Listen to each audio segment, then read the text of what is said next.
ഉൽപ്പത്തി അധ്യായം 40.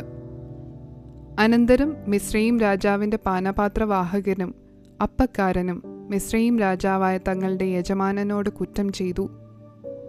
ഫറവോൻ പാനപാത്രവാഹകന്മാരുടെ പ്രമാണിയും അപ്പക്കാരുടെ പ്രമാണിയുമായ തൻ്റെ 2 ഉദ്യോഗസ്ഥന്മാരോട് കോപിച്ചു. അവരെ അകമ്പടി നായകൻ്റെ വീട്ടിൽ യോസേഫ് ബദ്ധനായി കിടന്ന കാരാഗൃഹത്തിൽ ആക്കി. അകമ്പടി നായകൻ അവരെ യോസേഫിൻ്റെ പക്കൽ ഏൽപ്പിച്ചു. അവൻ അവർക്ക് ശുശ്രൂഷ ചെയ്തു. അവർ കുറേക്കാലം തടവിൽ കിടന്നു. മിസ്രയീം രാജാവിൻ്റെ പാനപാത്രവാഹകനും അപ്പക്കാരനും ഇങ്ങനെ കാരാഗൃഹത്തിൽ ബദ്ധന്മാരായിരുന്ന 2 പേരും ഒരു രാത്രിയിൽ തന്നെ വെവ്വേറെ അർത്ഥമുള്ള ഓരോ സ്വപ്നം കണ്ടു. രാവിലെ യോസേഫ് അവരുടെ അടുക്കൽ വന്നു നോക്കിയപ്പോൾ അവർ വിഷാദിച്ചിരിക്കുന്നത് കണ്ടു. അവൻ യജമാനൻ്റെ വീട്ടിൽ തന്നോടുകൂടെ തടവിൽ കിടക്കുന്നവരായ ഫറവോൻ്റെ ഉദ്യോഗസ്ഥന്മാരോട്, നിങ്ങൾ ഇന്ന് വിഷാദഭാവത്തോടിരിക്കുന്നത് എന്ത് എന്ന് ചോദിച്ചു. അവർ അവനോട്, ഞങ്ങൾ സ്വപ്നം കണ്ടു, വ്യാഖ്യാനിച്ചു തരുവാൻ ആരുമില്ല എന്ന് പറഞ്ഞു. യോസേഫ് അവരോട്, സ്വപ്നവ്യാഖ്യാനം ദൈവത്തിനുള്ളതല്ലയോ?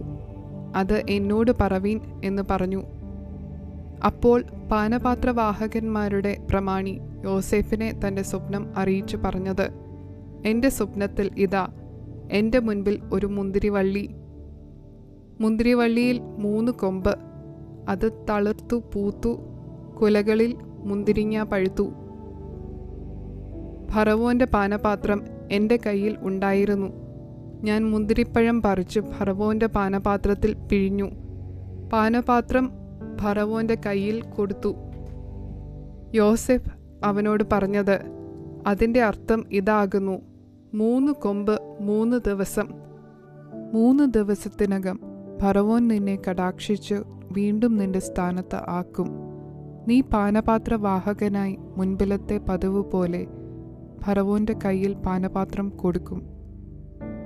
എന്നാൽ നീ ശുഭമായിരിക്കുമ്പോൾ എന്നെ ഓർത്ത് എന്നോട് ദയ ചെയ്ത് ഫറവോനെ എൻ്റെ വസ്തുത ബോധിപ്പിച്ച് എന്നെ ഈ വീട്ടിൽ നിന്നും വിടുവിക്കണമേ. എന്നെ എബ്രായരുടെ ദേശത്ത് നിന്ന് കട്ടുകൊണ്ടുപോകുന്നതാകുന്നു. ഈ കുണ്ടറയിൽ എന്നെ ഇടേണ്ടതിന് ഞാൻ ഇവിടെയും യാതൊന്നും ചെയ്തിട്ടില്ല. അർത്ഥം നല്ലതെന്ന് അപ്പക്കാരുടെ പ്രമാണി കണ്ടിട്ട് യോസേഫിനോട്, ഞാനും സ്വപ്നത്തിൽ എൻ്റെ തലയിൽ വെളുത്ത അപ്പമുള്ള 3 കൊട്ട കണ്ടു. മേലത്തെ കൊട്ടയിൽ ഫറവോൻ്റെ വക അപ്പത്തരങ്ങളൊക്കെയും ഉണ്ടായിരുന്നു. പക്ഷികൾ എൻ്റെ തലയിലെ കൊട്ടയിൽ നിന്നും അവയെ തിന്നുകളഞ്ഞു എന്ന് പറഞ്ഞു. അതിന് യോസേഫ്, അതിൻ്റെ അർത്ഥം ഇതാകുന്നു, 3 കൊട്ട 3 ദിവസം. 3 ദിവസത്തിനകം ഫറവോൻ നിന്റെ തല വെട്ടി നിന്നെ ഒരു മരത്തിന്മേൽ തൂക്കും. പക്ഷികൾ നിന്റെ മാംസം തിന്നുകളയും എന്നുത്തരം പറഞ്ഞു. 3-ാം നാളിൽ ഫറവോൻ്റെ തിരുനാളിൽ അവൻ തൻ്റെ സകല ദാസന്മാർക്കും ഒരു വിരുന്ന് കഴിച്ചു. തൻ്റെ ദാസന്മാരുടെ മധ്യേ പാനപാത്രവാഹകന്മാരുടെ പ്രമാണിയെയും അപ്പക്കാരുടെ പ്രമാണിയെയും ഓർത്തു.